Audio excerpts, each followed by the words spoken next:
Amigos y amigas, bienvenidos, bienvenidas a Cuestión de Enfoques. Soy Miguel Calix Martínez. Bienvenidos a ICN, una nueva conciencia. Nuevamente con ustedes para conversar con nuestros invitados sobre los temas que hacen portada, que hacen titulares y que usted sigue en redes sociales, como las redes sociales de ICN, icn.digital. Temas sobre los cuales hay distintos puntos de vista, distintas perspectivas, distintas opiniones, discusiones, distintos enfoques. En la última semana, la semana pasada, se estuvo debatiendo mucho sobre la propuesta que así, al vuelo, lanzó de pronto el diputado presidente Luis Redondo, y que anunciaba su intención de presentar una moción. Y digo su intención porque todavía no hemos tenido acceso del proyecto, del anteproyecto, para la creación de un tribunal constitucional en el país. Los medios de comunicación se apresuraron a mencionar que este era un distractor, que este era algo para desviar la atención sobre otros importantes temas que se estaban discutiendo en esos días, un contrato de energía o varios contratos de energía cuestionados o cuestionables, debates sobre los problemas del camarón, la exportación del camarón, un fallo en México, que son producto de decisiones que se han tomado al interrumpir las relaciones diplomáticas con China-Taiwán, un resultado no deseado pero previsible, en tanto es uno de los principales mercados de este producto. Y así se fue la semana, con analistas diciendo que eso no había que prestarle atención, diputados y políticos de oposición o del mismo Partido Libertad y Refundación diciendo que eso era un golpe técnico, que eso no tenía que hacerse, que se atentaba contra la sala y el Poder Judicial. Vea usted lo que dijo el diputado Luis Redondo. A ver. Exposición de motivos. La Constitución de la República es en su conjunto de normas que regulan el gobierno de un país y que establecen el diseño de cómo idealmente debe funcionar nuestra sociedad. Aunque la Constitución es la ley más importante de la nación, no contiene todo lo relacionado con el funcionamiento de la sociedad y el Estado, ya que solamente establece algunas líneas generales a seguir. Un tribunal constitucional o corte constitucional es un órgano jurisdiccional que es responsable principalmente de hacer efectiva la primacía de la Constitución, de interpretarla, de ejercer el control de la constitucionalidad de las leyes y otras normas de rango infralegal. Esto es, revisar la adecuación a la Constitución de las leyes y, en el último término, de los proyectos de ley y los decretos legislativos o del Poder Ejecutivo. De acuerdo al modelo kelsiano, un tribunal constitucional actúa como un legislador negativo. Carece de la facultad. Solo le quiero mostrar el inicio, porque el video dura 7 minutos y yo tengo aquí a un invitado que es especialista en estos temas y que sabe de lo que vamos a hablar acá. Porque cuando ya empiezan a mencionar a Kelsen, ya empiezan a mencionar doctrina, se nos olvida que esa figura ya existe en Honduras. Hoy nos acompaña el profesor universitario, académico, amigo de muchos años, Waldo Rivera Portillo. Bienvenido, Waldo. Gracias por acompañarnos hoy lunes a Cuestión de Enfoques. Muchas gracias, Miguel, por la oportunidad también de conversar. Un tema interesante. Hace muchos días me había alejado realmente de estos escenarios por un tema de paz y tranquilidad personal. Pero bueno, yo he leído muchos tus artículos y también te he seguido y sé que tus posiciones son muy objetivas. No, y invitamos al profesor, le quiero decir profesor porque para mí eso es uno de los títulos más honrosos que hay. Con Waldo nos conocimos en las aulas universitarias no vamos a decir hace cuánto tiempo, pero siempre tuvimos la oportunidad de conversar y Waldo siempre ha sido una persona con criterios definidos, muy juiciosos y racionales. Y cuando yo estaba escuchando el debate que se generó la semana pasada sobre esto y cómo se desdeñaba la discusión, me daba pesar porque el abogado Ramos Soto, que ha sido el gran ideólogo y que ha planteado la idea de tener este Tribunal Constitucional, siempre abogó, incluso desde su curul en el Congreso, por crear esta figura. Y cuando se crea la Sala de lo Constitucional, muchos de los que habíamos sido estudiantes en la universidad o nos formamos posteriormente en posgrados o fuera del país o dentro del país, vimos, hombre, ya tenemos el equivalente a la Sala Cuarta de Costa Rica. Es decir, ya teníamos un órgano especializado para hacer todo eso que estaba diciendo el diputado Redondo, que es interpretar la Constitución, control de constitucionalidad, dirimir conflictos entre poderes, es decir, dentro del mismo Poder Judicial, como seguramente, y ya me anticipó el que va a argumentar, tenemos una sala compuesta por 5 magistrados que, a diferencia de las otras salas, no tienen coordinadores, sino que tienen una presidencia que se rota, y ese fue el remedio que el legislador dio. Entonces, cuando se plantea esto del diputado Redondo, todo el mundo sale a atacar el proyecto, quizás porque no le gusta el mensajero, o sea, matan al mensajero, pero hay un detalle importante en esta discusión y es la razón por la que hemos invitado a nuestro buen amigo Waldo, porque vamos a hablar hoy sobre constitucionalidad, ese término que es a veces vago en nuestro país, pero también para qué puede servir una sala y para qué no puede servir una sala o un órgano de estas características. Waldo, la actual sala tiene todas esas facultades. ¿Cuál sería la gran diferencia en crear un tribunal o una corte cuando ya tenemos un órgano que cumple esas funciones? Bueno, en principio creería yo que es una aceptación del órgano legislativo, en este caso del presidente del órgano legislativo, de no darle la credibilidad a la Sala de lo Constitucional en virtud de que está queriendo generar un tribunal distinto y conformado con personas distintas de la Corte Suprema de Justicia. De alguna manera, pues, es colocar un tema en discusión y que si es un distractor, posiblemente esté generando el efecto que quiere, ¿verdad? Pero si es un tema real, tendríamos que ver el por qué o el para qué se está motivando este tema. Hay varios puntos sobre las IES en este tema y uno podría decirse que ¿será que el partido de gobierno cree que no va a tener fuerza en el Congreso Nacional próximo para impulsar la reforma si quiere hacerlo en la actualidad con la celeridad que el caso amerita? ¿O realmente cree que puede llegar a un consenso? Porque si no hay consenso, no hay 86 votos, y si no hay 86 votos, no hay reforma constitucional, y por lo tanto no procedería la propuesta que está haciendo Luis Redondo. Porque el primer argumento que veríamos es cuáles son los incentivos para cambiar algo que existe y que en el pasado ha funcionado bien. Y aquí es donde yo quería traer el ejemplo. Yo compartí con el abogado Waldo Rivera el texto de esta sentencia.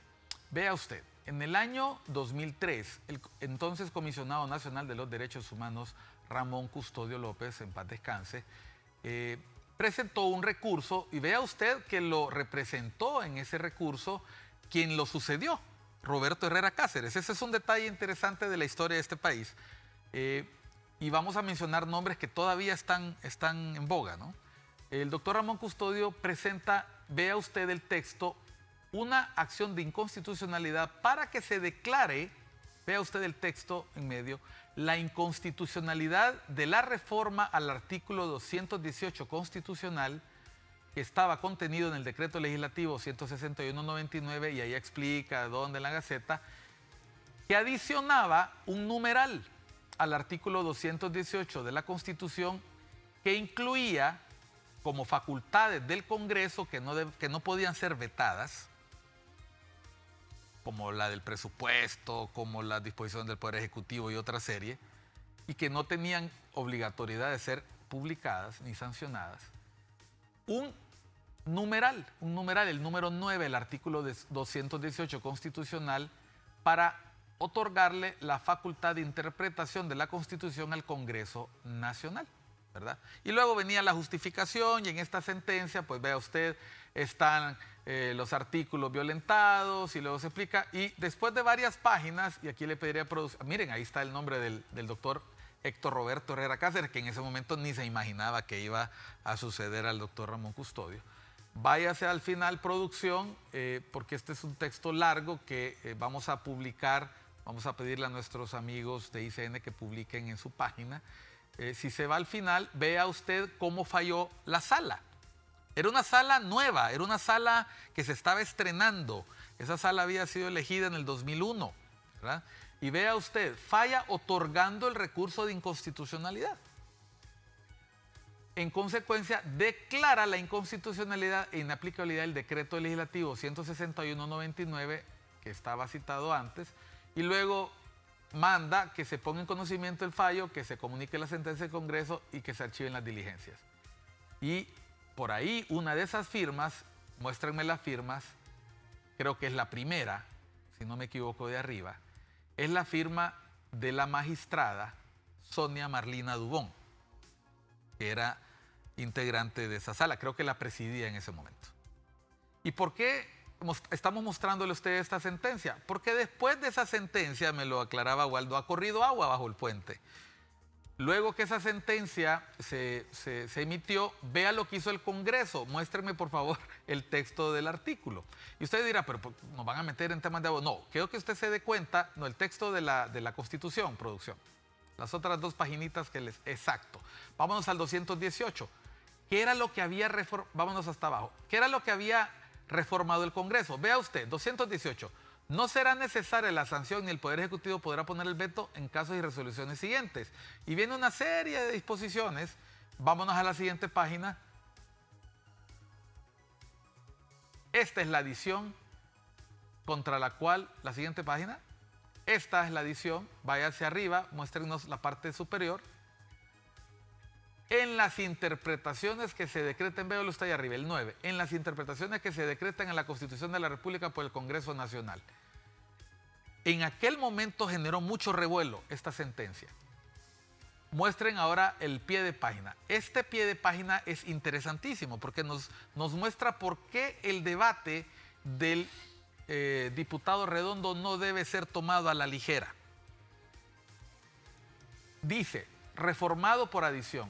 Y ahí dice la reforma. Cuando se hizo esa reforma que usted ve ahí, el decreto 107 y la ratificación, esa fue la reforma que el comisionado en aquel tiempo pidió que se declarara inconstitucionalidad. Y luego vea usted la nota. Y me imagino que esta es una nota del buen amigo Otto, ¿verdad? Otto Martínez, a quien le mandamos saludos y a quien hemos invitado a venir al programa para otros temas. Sobre esta reforma por adición, el Comisionado Nacional de los Derechos Humanos presentó recursos de inconstitucional, el cual fue fallado favorablemente por la Sala de lo Constitucional de la Corte Suprema. Y ahí está, yo le mostré aquí con los colegas la sentencia. Y luego dice, el Congreso Nacional decidió no publicar el fallo de la Corte por considerar que esta no tiene facultades derogatorias del texto constitucional. Paremos ahí. A ver, después de esto, ¿qué pasó, Waldo? O sea, ese debate puso en alza, la sala quería mostrar su majestad, que era una sala que tenía la posibilidad de pararle la mano al abuso del legislador en tanto leyes inconstitucionales, pero también reformas inconstitucionales. ¿Qué pasa después de este debate? ¿Qué ocurrió? Bueno, comencemos por aquí, que ya se genera un conflicto de poderes. Así es. Porque mientras la Corte Suprema de Justicia deroga una reforma constitucional y la expulsa como legislador negativo, el Congreso Nacional dice la Corte Suprema de Justicia no puede hacer esto. Ya tenemos un ¿Quién resuelve ese conflicto? Aquí es donde viene. Entonces, luego, el 2004, si mal no recuerdo, se crea la Ley de Justicia Constitucional. Ley de Justicia Constitucional. Vamos a hablar después de la pausa sobre la Ley de Justicia Constitucional, porque mire, Waldo le dice aquí, donde el debate se pone interesante. ¿Quién dirime?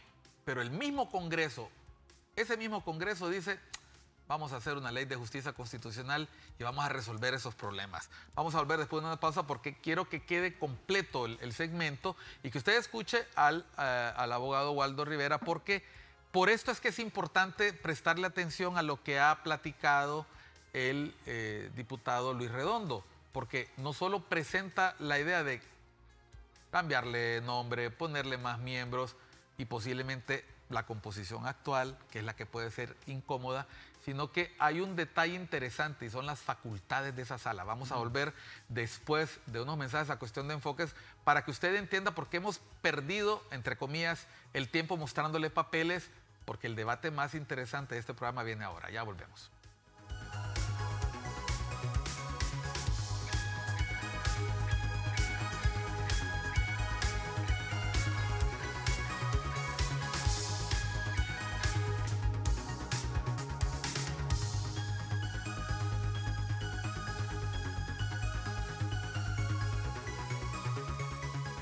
Continuamos en Cuestión de Enfoques. Hoy estamos con el abogado Waldo Rivera, el profesor Waldo Rivera, académico universitario. Estamos hablando sobre la propuesta de creación de un nuevo tribunal constitucional que hizo la semana pasada el diputado presidente en ejercicio del Congreso, Luis Redondo.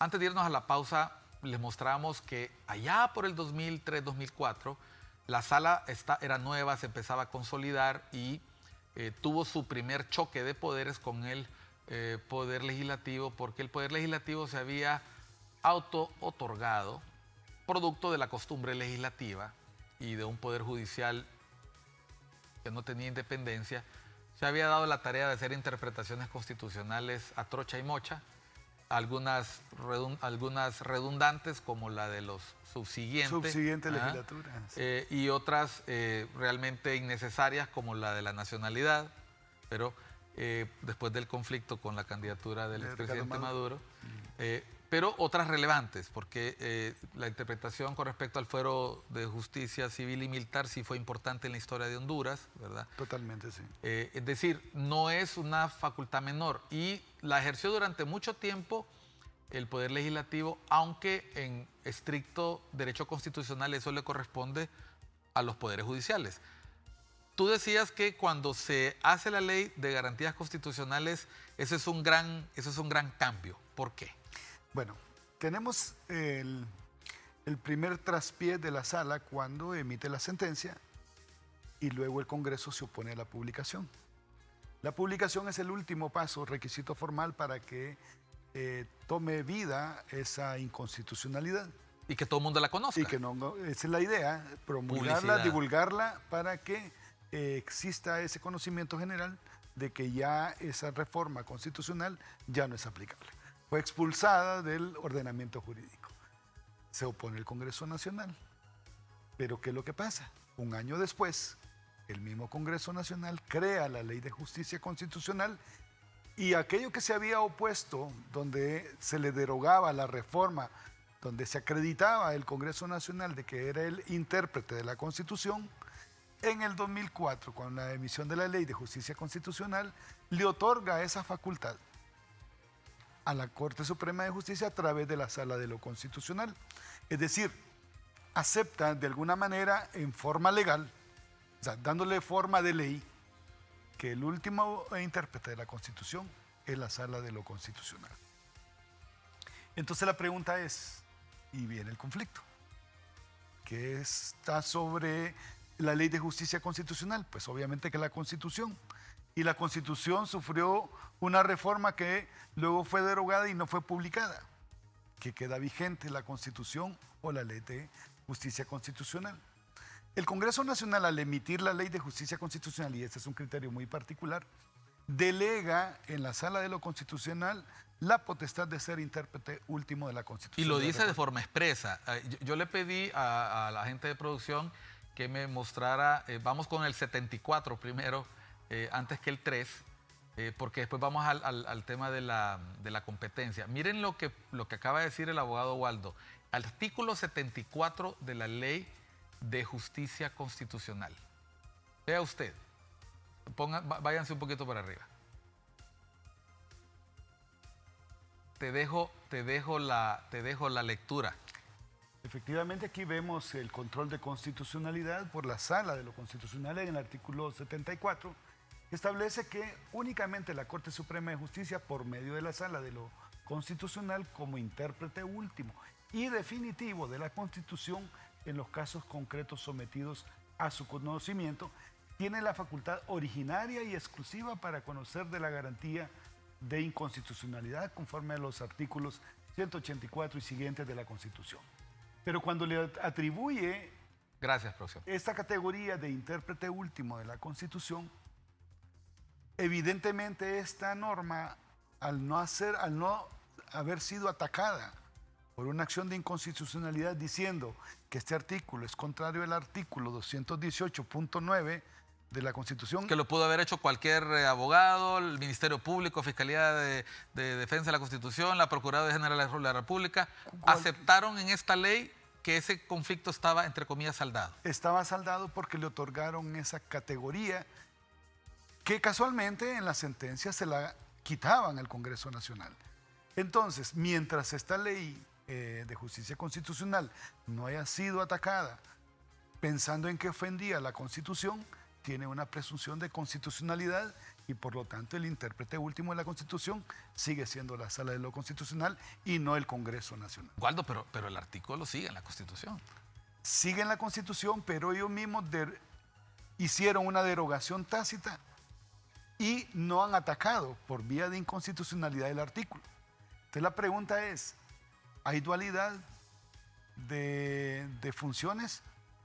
Pero dice el mismo Congreso en la ley, dice, es el único intérprete exclusivo, único y último intérprete exclusivo.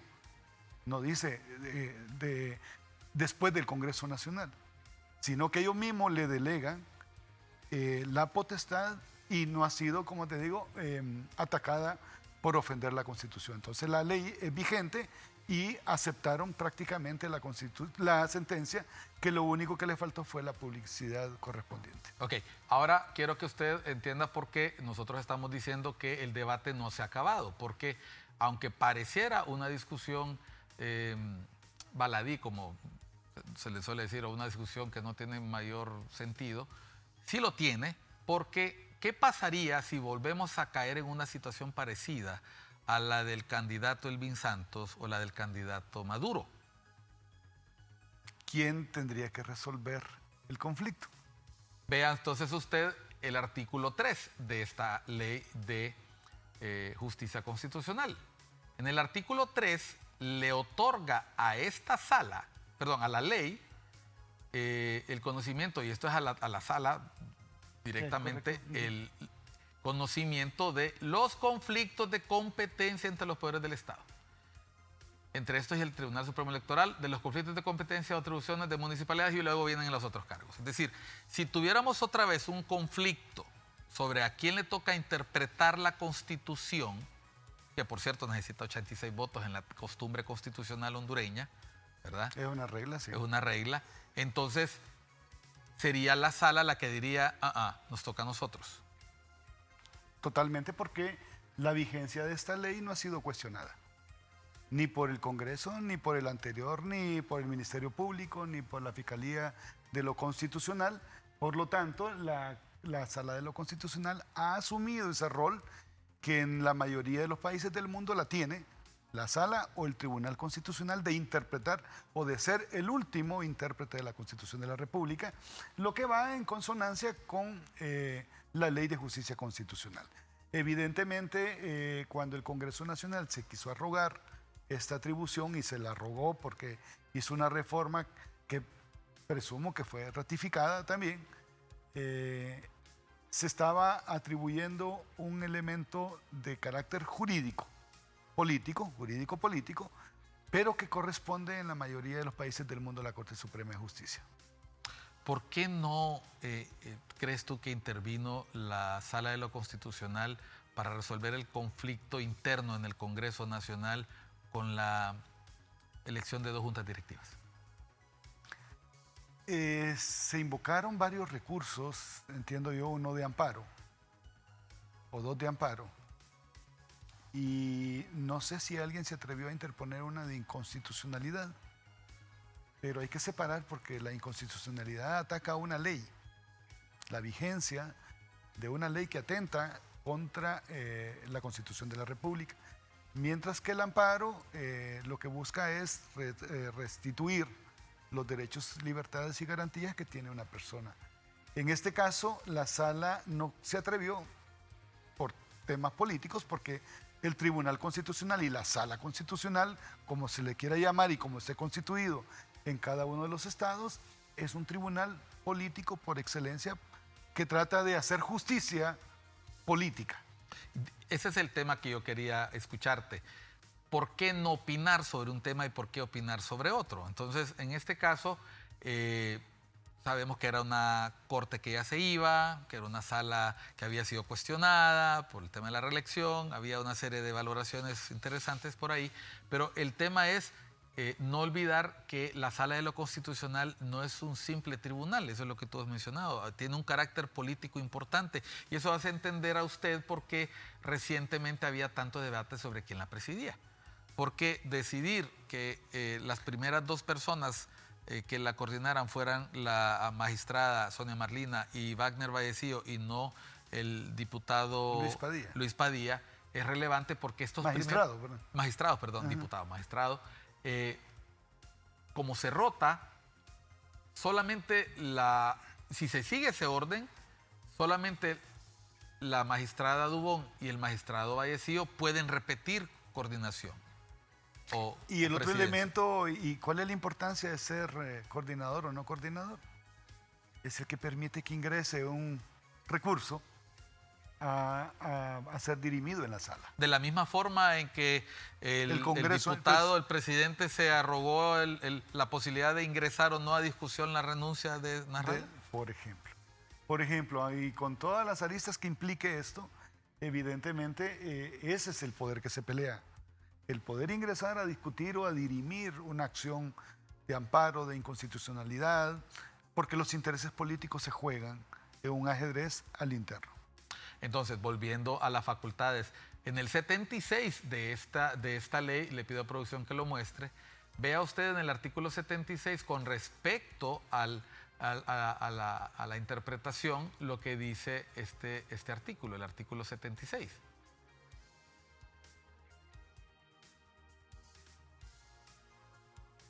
¿Cuándo procede una acción de inconstitucionalidad? En este caso tenemos una competencia reglada en primer lugar. Hay un marco que no es números abiertos, números apertos. La acción de inconstitucionalidad solo procede en estos 4 casos. Contra las leyes y otras normas de carácter y aplicación general no sometidos al control de la jurisdicción contencioso administrativo que infrinjan preceptos constitucionales.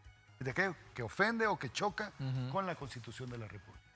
Cuando se ponga en vigencia una reforma constitucional con inobservancia de los requisitos establecidos en la Constitución de la República, como por ejemplo, si se pretendiera reformar sin alcanzar los 86 votos. O sin ratificar. Tercero, cuando al aprobarse un tratado internacional que afecte una disposición constitucional, no se sigue el procedimiento establecido en el artículo 17 de la Constitución, que se refiere a que tiene que someterse también al mismo proceso de reforma constitucional. Y cuando la ley ordinaria contraríe lo dispuesto en un tratado o convención internacional del que Honduras forme parte. ¿Por qué? Porque los tratados o convenciones también se aprueban por la misma mayoría que una reforma constitucional. Entonces la ley sigue estando en un nivel secundario respecto a la Constitución y respecto al tratado. Ahora, hemos vuelto sobre este texto para que usted se dé cuenta que la propuesta del diputado Redondo implicaría no solamente un acuerdo político para lograr 86 votos, ¿verdad? y crear esta nueva figura, sino que además implicaría reformar esta ley, ¿verdad? Crear una nueva, porque esta se refiere a la sala y no al tribunal. Como parte integrante de la Corte Suprema de Justicia. Como parte integrante de la Corte Suprema de Justicia. Y habría que ver cómo está el proyecto que está presentando el diputado Redondo, si lo considera como un órgano externo de la Corte Suprema de Justicia o un órgano derivado de la Corte Suprema de Justicia. ¿Por qué? Porque como revisábamos en un documento en Colombia, el Tribunal Constitucional forma parte integrante del Poder Judicial. Es decir, no se estaría creando un cuarto poder. No se creó un cuarto poder. Y en el caso que Honduras también decida tener un Tribunal Constitucional adscrito al Poder Judicial, entonces seguiríamos con la misma temática de la tripartición de tres poderes del Estado, tal como lo dice la Constitución de la República en el sistema republicano. ¿Qué podría llegar a la Sala de lo Constitucional para que el diputado Luis Redondo cuestione el modelo actual? ¿Qué es lo que estaría fallando en el modelo actual para que un diputado, que no es cualquier diputado porque está en la titularidad del Congreso Nacional, más allá de del tema político, ¿por qué 7? ¿Por qué no 5? ¿Qué implicaría? ¿Qué negociación podría llevarse para que esto ocurra? Porque para eso se necesitaría el concurso del Partido Nacional, que como hemos visto no quedó muy contento con el reparto de coordinaciones, pero que hasta ahora, al menos de manera temporal, ha dicho que no les parece esta figura. Va a ser bueno y muy importante recordar por qué llegamos a una Sala de lo Constitucional, cómo fue que la antigua Corte Suprema de 9 miembros se convirtió en una Corte de 15 miembros y qué fue lo que llevó a esta reforma que hoy, de alguna manera, quiere ampliar. Quieren presentar una contrarreforma, por decirlo. O una contrarreforma para cambiar el modelo actual. Vamos a hablar después de unos mensajes con el abogado Waldo Rivera, porque la pregunta, más allá de si es un distractor o no es un distractor, es ¿qué pasaría? Y esas son las hipótesis que vamos a formular. ¿Qué pasaría si situaciones de restricciones a derechos políticos a candidatos o precandidatos presidenciales ocurriera? ¿Quién sería el intérprete último de esos derechos o de esos contenidos y quién sería el que dirimiría si se están violentando o no derechos políticos? Ahí va a escuchar usted la opinión del profesor Waldo Rivera, porque precisamente esa es una de las áreas que él domina. Vamos a volver después de unos mensajes a Cuestión de Enfoques.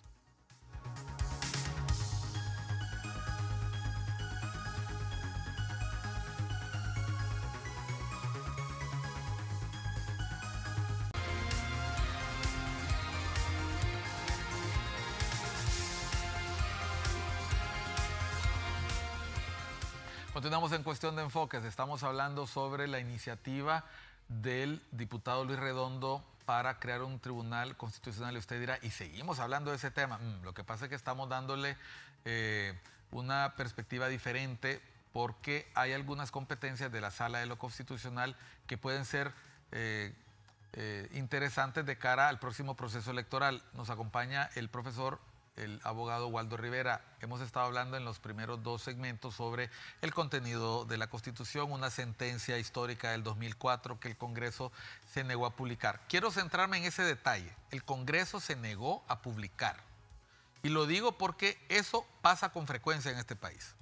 Y lo vimos recientemente con si se debía o no se debía publicar la votación o si se debía ratificar el acta del ingreso a la Caja Andina de Fomento, si se debía o no hacer algo con el tema de la comisión permanente. Nosotros nos encontramos que cuando el Congreso Nacional decide hacer algo, no hay quien diga usted está saliéndose del renglón. ¿Qué pasaría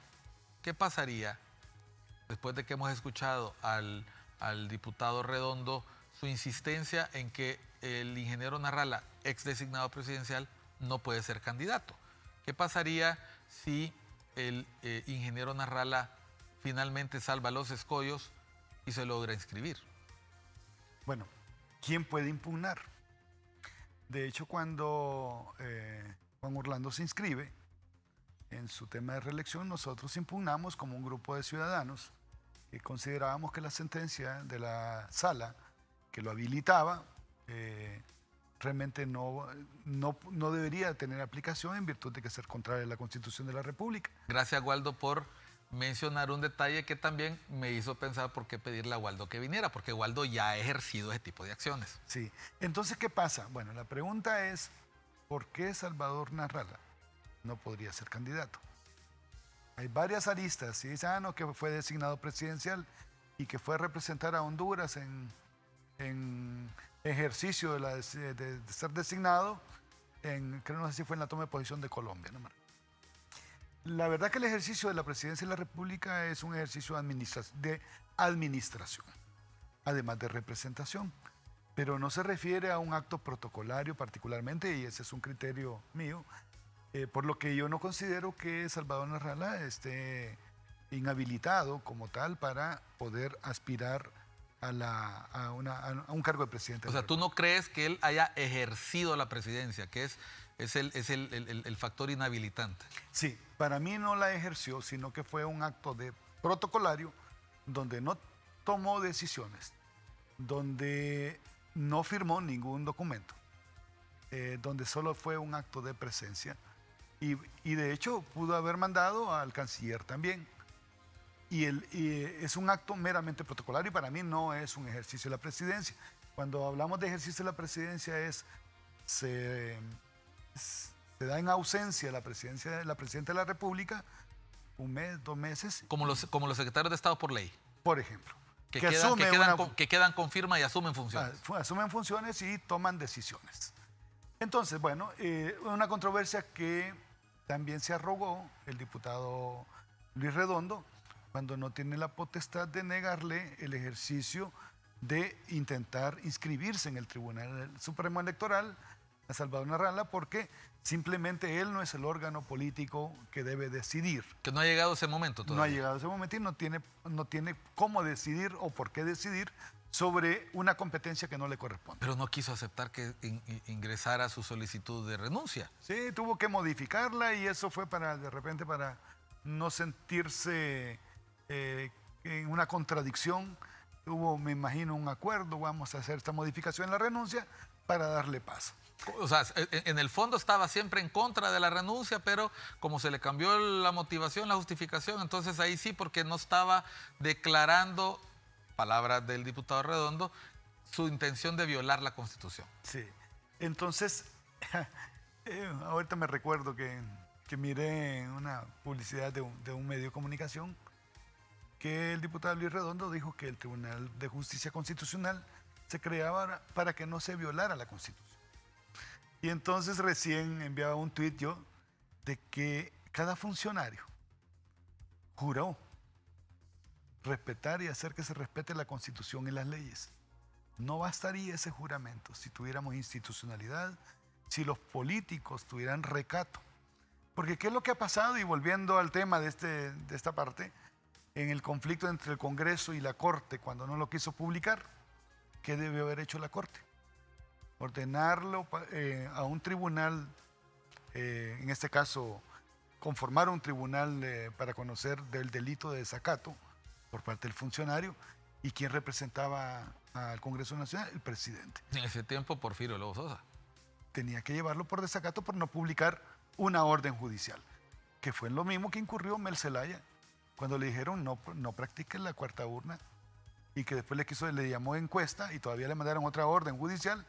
Y lo que no se dice es que también hubo un desacato por parte del presidente Manuel Zelaya. O sea, aquí prácticamente lo que estás diciendo, Waldo, es que de nada sirve que una sala, un tribunal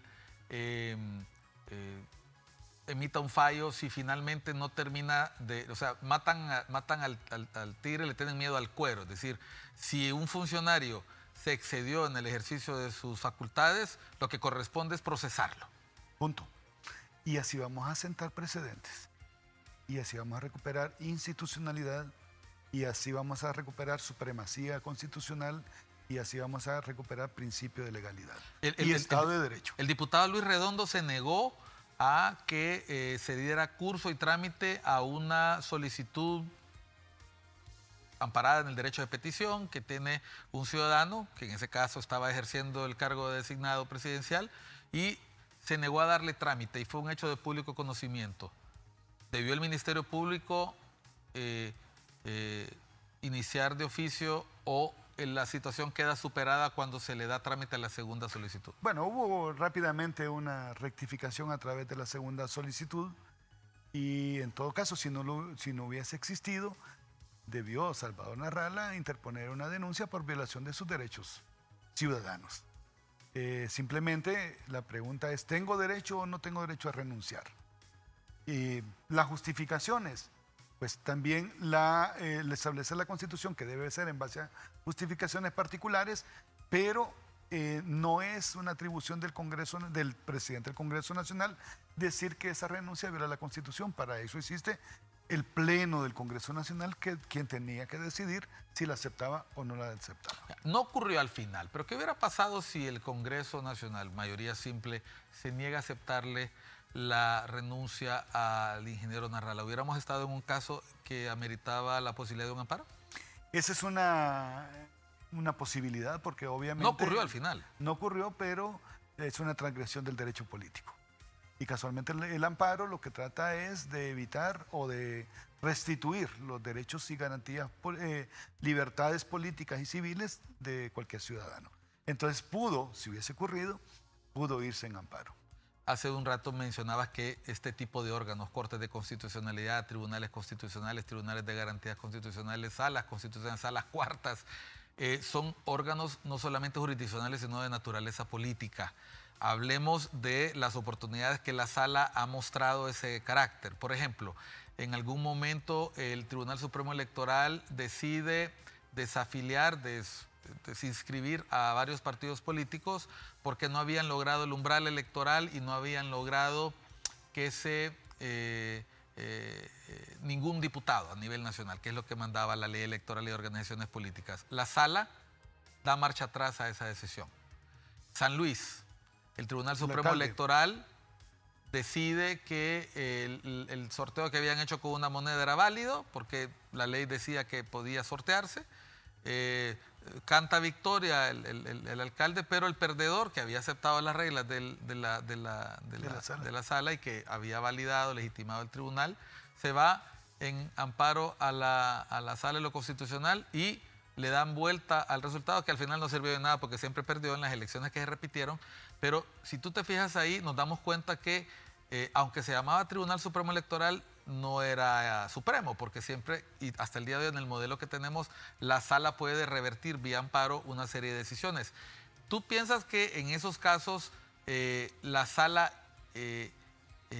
mostró que es más política, puede llegar a ser más política que el mismo órgano electoral?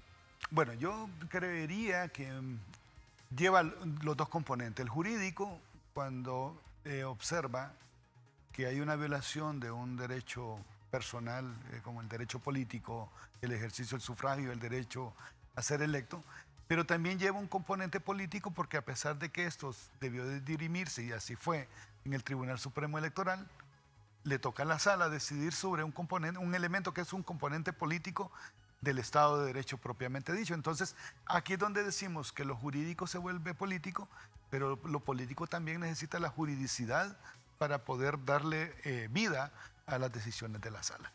El tema es interesante desde cualquier punto de vista, pero todos los tribunales constitucionales, salas, como se les llame, ese componente político, por ser el derecho constitucional un derecho político, es imposible que se le pueda eliminar. Hasta ahora no hemos tenido una situación similar a la que enfrentó el candidato Maduro en su momento, que incluso llamaron expertos internacionales. La Corte Suprema se declaró incompetente para resolver ese tema, pero finalmente esto atrajo hasta una reforma constitucional. O una interpretación, sí, una bien interpretación, se hizo una interpretación de... No sé si de la sala, creo que llegó a la interpretación de cómo se hacía la cadena. No, porque la sala no existía, fue Maduro el que reforma. Es cierto. Reforma, o sea, fue al final del gobierno del presidente Maduro, inicios del presidente porque Flores. Tampoco se aceptó se aceptaba la decisión de la comisión de notables. Exactamente, entonces todavía no había una sala y nosotros ya habíamos visto que independientemente que haya salas o haya tribunales constitucionales, conflictos de poderes y conflictos de interpretación siempre va a haber.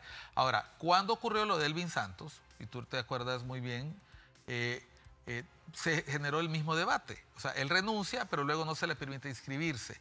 Y finalmente termina participando porque la sala derogó la reforma del 2003 y 2004 que creaba la figura de la vicepresidencia. Pero es que, si mal no recuerdo, cuando renuncia Elvin Santos,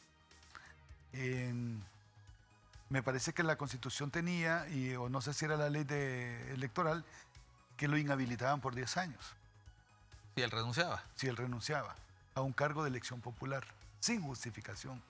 Entonces por ahí vino un conflicto y la sala, pienso que pensando en el tema del derecho político, humano, de poder postularse, entonces por ahí creo que se fue la sentencia. Y iba a mencionar, se termina resolviendo no porque el candidato presenta un amparo, sino porque se declaró inconstitucional una reforma que habían acordado los mismos líderes políticos. O sea, el expresidente del Congreso, Micheletti, consideraba que a él lo afectaba esa disposición, que se había saltado muy elegantemente el expresidente del Congreso, Lobo, diciendo que la ley no podía ser retroactiva, ¿verdad? Pero que sí se le aplicaba pero a que sí se le aplicara a Micheletti, y luego Micheletti dijo, no, pero me viola mis derechos políticos, que es el argumento precisamente que más adelante utiliza el presidente Hernández para salirse por la reforma, tangente, sí. por la tangente con la reforma constitucional. Bueno, has descrito la historia constitucional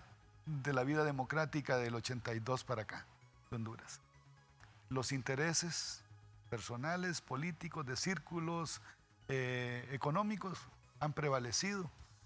La verdad que nos falta mucho institucionalidad, nos falta mucho solidificar esos principios de supremacía, de legalidad, de independencia. ¿Por qué? Porque mientras la Corte Suprema de Justicia sea electa por el Congreso Nacional, va a pasar por un tamiz donde existe esa cercanía entre los que están propuestos y los que van a elegir. Y este tema es imposible bajo el esquema que tenemos, que no se pueda dar. O sea, de hecho, se distribuyeron en números equitativos de alguna manera políticamente. Vamos a una pausa. Vea usted lo que dice el abogado Waldo. Él le acaba de decir, bueno, en nuestra historia política reciente, lo que ha primado no ha sido el imperio de la Constitución, el imperio de la ley, sino el interés político, el arreglo, por encima de la decisión. Y por eso nuestra sala de lo constitucional no puede presumir, como otras, de tener una jurisprudencia que crea doctrina y que es consultada como nosotros consultamos la de Alemania, la de España y la de los mismos Estados Unidos. Ya volvemos después de unos mensajes a Cuestión de Enfoque. Estamos hoy con el abogado Waldo Rivera, estamos hablando sobre Corte de Constitucionalidad, Tribunal Constitucional. Más allá de esa discusión, es una discusión que tenemos que tener. Ya volvemos.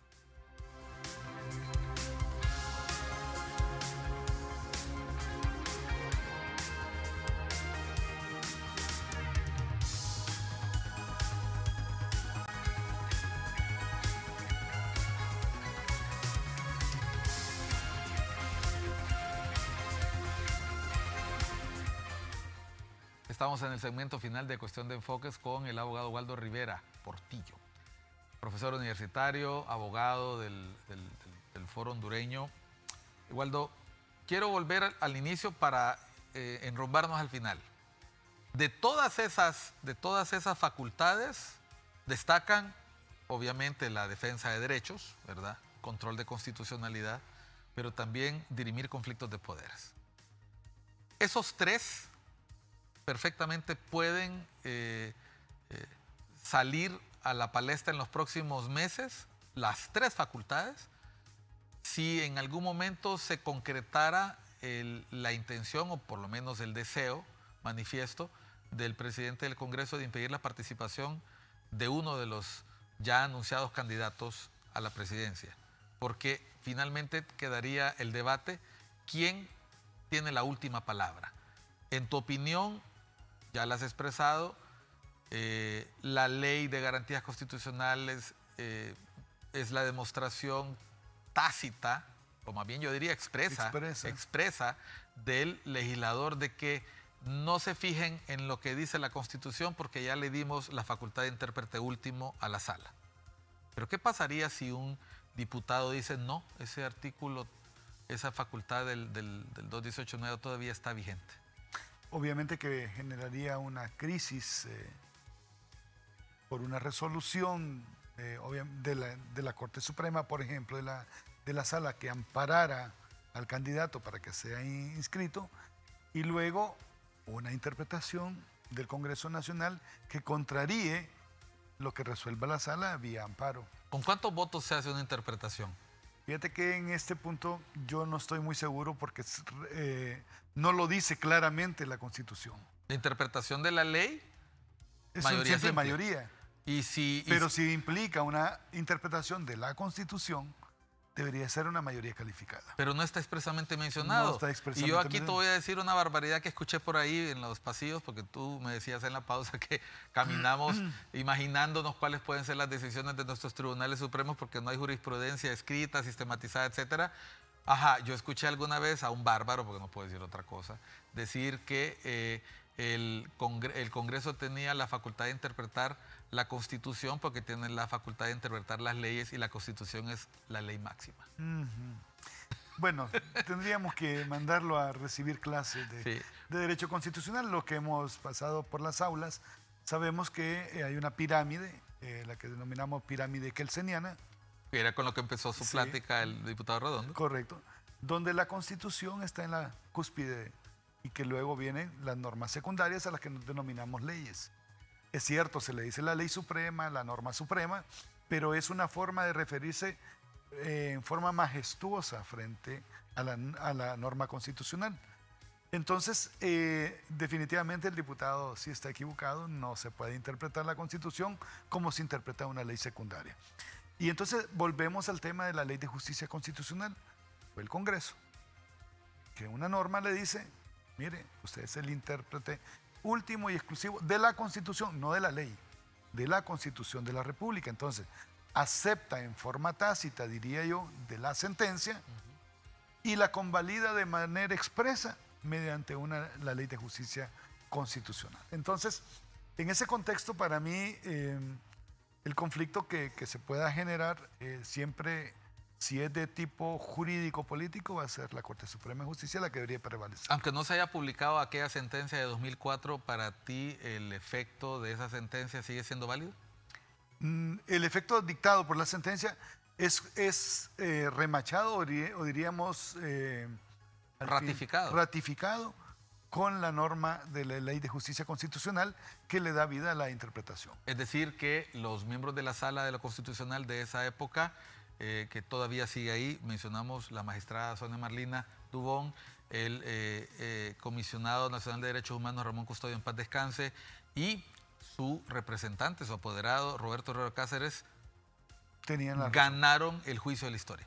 Gana también la sociedad. No pueden los políticos manosear la Constitución vía interpretación. De verdad que el análisis jurídico-político de la Constitución debe ser un ente especializado para ello. Creo que tenemos mucho que aprender de otros estados. La interpretación no es como se le ocurre en el momento que necesite. A la bancada que sino que tenga tiene mayoría. que ser para la historia, porque tiene que tener carácter general. Es decir, tiene que poderse replicar en el futuro para todas las personas, cualesquiera sean las circunstancias, sin ver caso por caso. Es que sí, definitivamente tenemos que resumirlo en eso. La norma es general y la Constitución es el contrato que rige a toda la sociedad y por lo tanto no debería inclinarse bajo un interés político o sectario para interpretarse de una u otra manera. O sea, por encima de la opinión de un diputado, por encima de la opinión de medios de comunicación, por encima de la opinión de los abogados o analistas que hablan sobre este tema, está la opinión de la sala. Así es. Y la otra pregunta es, y creo que queda como en el aire, ¿por qué quitarle esta prerrogativa, esta competencia a la sala actualmente? ¿Qué es lo que está pasando? Si bien es cierto, hubo una sugerencia, una recomendación de la Comisión de la Verdad de que se creara el Tribunal Constitucional, y esta recomendación obviamente nace porque el conflicto que se dio fue tres partes, los tres poderes del Estado, la Corte Suprema y el Congreso Nacional no están de acuerdo con la posición que adopta el régimen de Manuel Zelaya Rosales, y de ahí todos los órganos del Estado, a excepción del Ejecutivo, no estaban en favor de la pretensión de Manuel Zelaya Rosales, y por eso se crea el conflicto y viene la Comisión de la Verdad y dice, bueno, Tribunal Constitucional es necesario. No estamos en contra de que se revise, porque creo que tenemos que ir avanzando a pasos, si bien lentos, pero seguros, de crear institucionalidad y crear legalidad. Pero para eso mejor fortalezcamos la que tengamos y encontremos el momento de reforma política justo para lograrlo. La pregunta es, ¿Estados Unidos tiene una sala de un tribunal constitucional? No, porque respeta mucho la majestad de su Corte Suprema. Gracias, Waldo. La pregunta con la que ha cerrado es clave. No se trata del órgano, no se trata del nombre, se trata de las personas que la integran, que sean las idóneas y que actúen en el beneficio colectivo de la sociedad. Que no sea la última vez. Me has dejado con la gana de en algún momento invitar colegas de Colombia y de Guatemala cuando lo hagamos más adelante para hablar las ventajas y desventajas de los tribunales y cortes constitucionales, porque no crea usted que los políticos no meten la mano en esos países. También en algún momento la elección de los magistrados puede ser la clave para poder hacer que una corte se mueva para uno u otro lado. Esto fue Cuestión de Enfoques. Gracias, Waldo, gracias a ustedes, nuestra audiencia. Recuerde seguir atento a la señal de ICN, Una Nueva Conciencia. Soy Miguel Cáliz Martínez. Tenga buen día.